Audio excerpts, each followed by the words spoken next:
Hey guys, are repricers bad for Amazon resellers? It's getting a little dark here, so hopefully you guys can see me. I'm driving to go play soccer, so it'll be a short video. So are repricers a bad thing for... Oh wow, that's really red. I can't really do that. So are repricers a bad thing for Amazon resellers?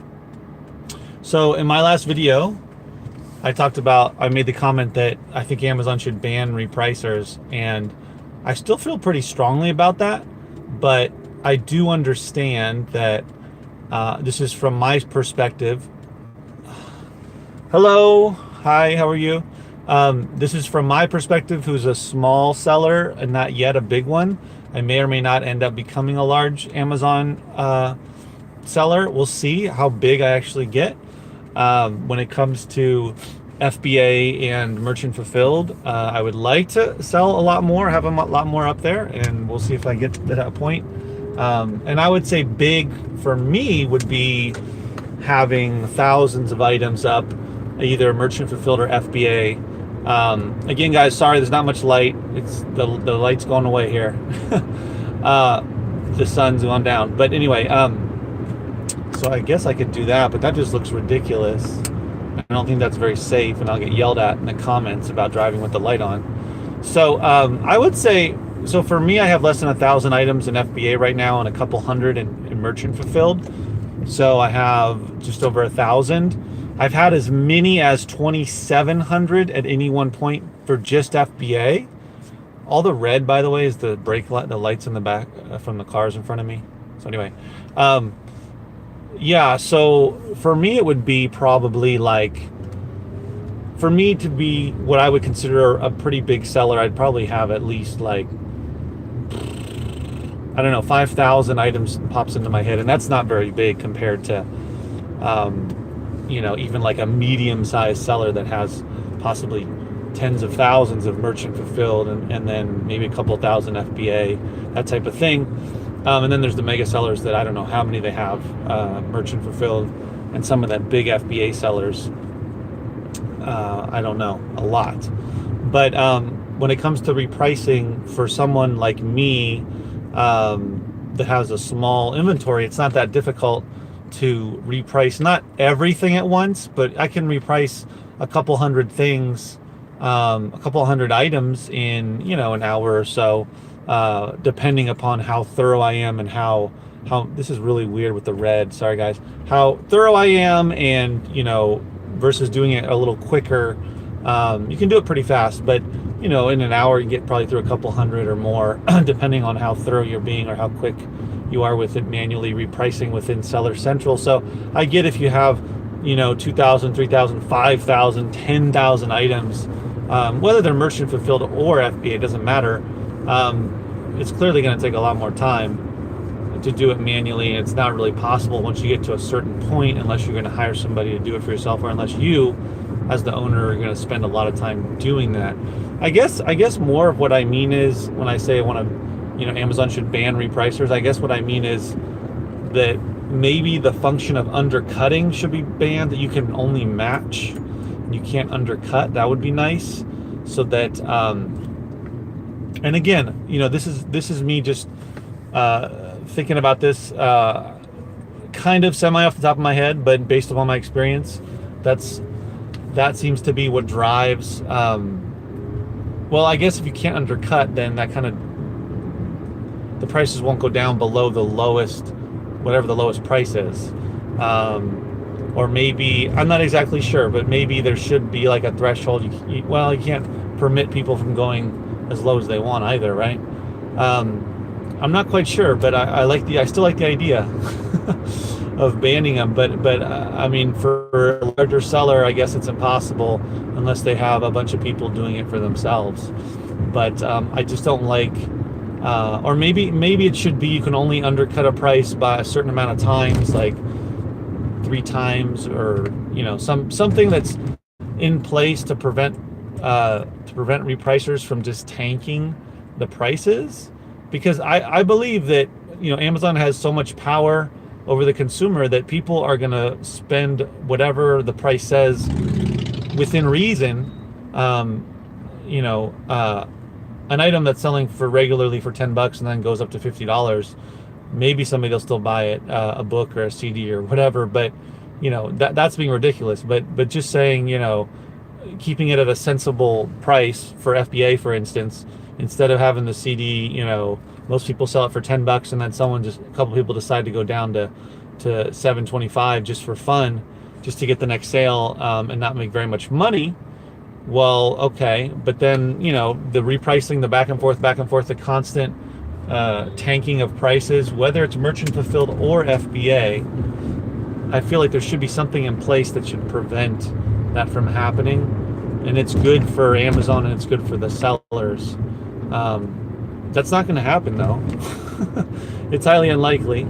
It's probably never going to happen. But so what's the point of this video? No, but it's just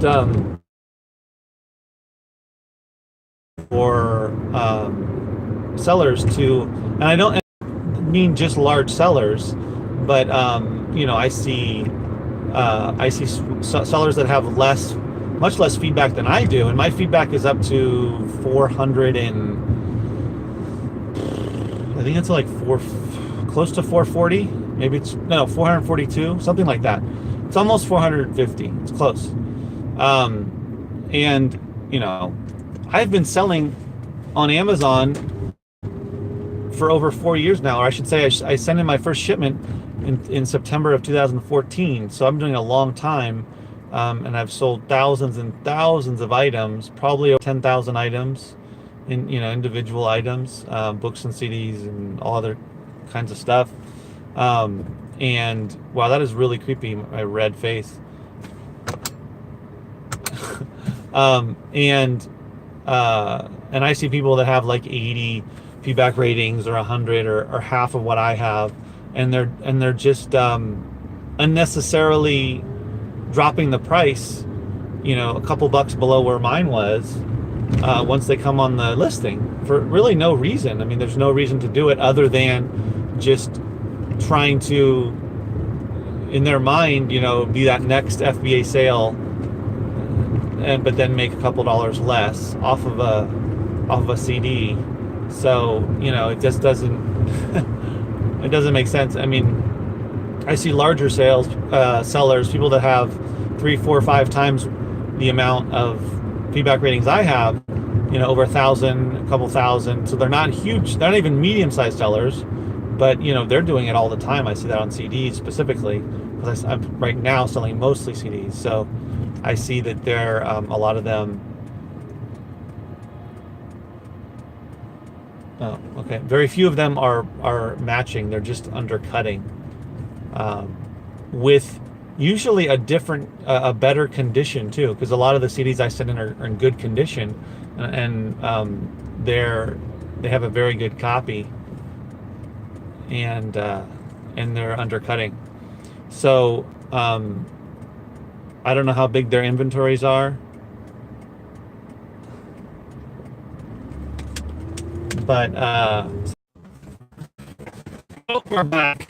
I was disconnected there for a second. For some reason, right in this area, there's poor reception.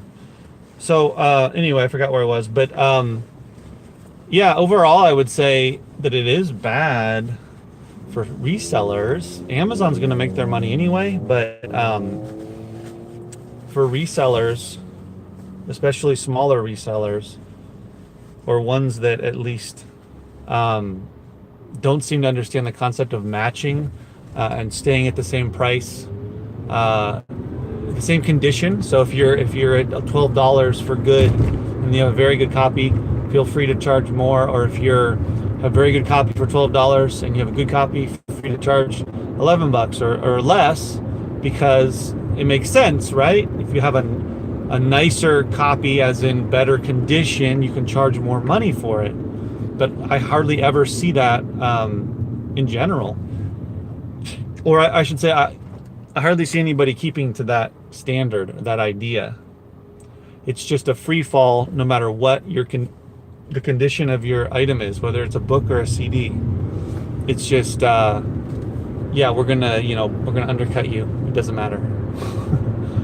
So anyway, the reason I was talking about it is because I saw a couple comments about my last video when I was talking a little bit about that, my frustrations with repricers, and how people have, a lot of people, whether they're smaller sellers all the way up to big sellers, have it set to undercut by a penny until the price is really just destroyed.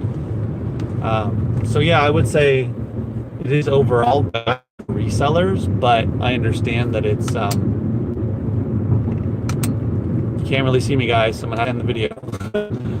that it's a necessity when you have a large Amazon reselling business and you have a lot of sorry guys, I'm looking to see where I can park. When you have a lot of items,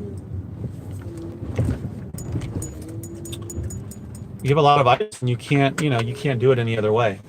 All right, guys. Well, I hope this was starting a conversation. And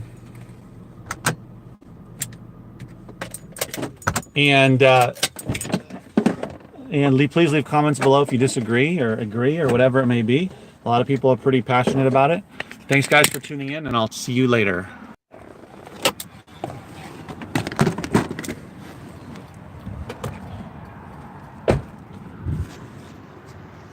Oh, sorry, guys. I did not just